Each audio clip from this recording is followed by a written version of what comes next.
Should you sell your falling stock during the market crash, or should you buy more at lower levels to average out?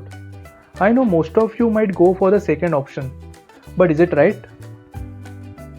Let us try to find out the answer by understanding how averaging works, when it could be fruitful, and when it is a disaster. First and foremost thing that you should understand is the rationale behind averaging down. Averaging down is basically buying shares of a falling stock to lower the average buying price.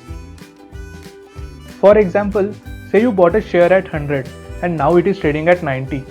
So as per a common perception, you would buy one more share at this level to reduce your average buying price to 95. A common intuition behind this logic is that if that stock goes up, you can get an earlier exit.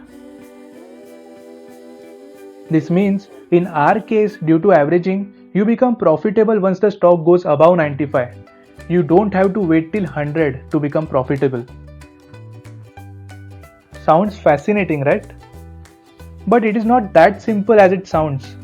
History shows that it is one of the biggest reasons to incur huge losses, because so many of the stocks spike, fall and never come back. To recite a few, DHFL fell from 700 to 14, which is a 98% fall. Also, Reliance Communication in recent past fell by almost 100%. Now you may counter by saying it is not always true. Yes, you are right. But one needs to be cautious while selecting the stocks to average down. I'll give you a secret mantra which will help you to make this decision. Look for the reason behind the fall.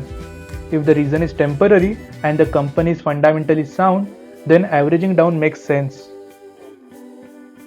Let us look at some real life examples. Nestle's Maggi ban had a temporary effect on its stock price. Many pharma companies' stock fall due to regulatory concerns, but most of them bounce back once the issue gets resolved. Even the current pandemic situation is also external to the most of the companies. In such strong companies, lowering the average price and then selling at high price once the stock recovers from the temporary shock is a good strategy. But never average down a stock whose fundamentals are bad. Your losses will only worsen as you buy more of the same junk. In a nutshell, averaging down is a good idea only if underlying stock is of a good quality. Get out of the losing company now, because sometimes later becomes never. Thank you. For more such unusually simple content, stay tuned.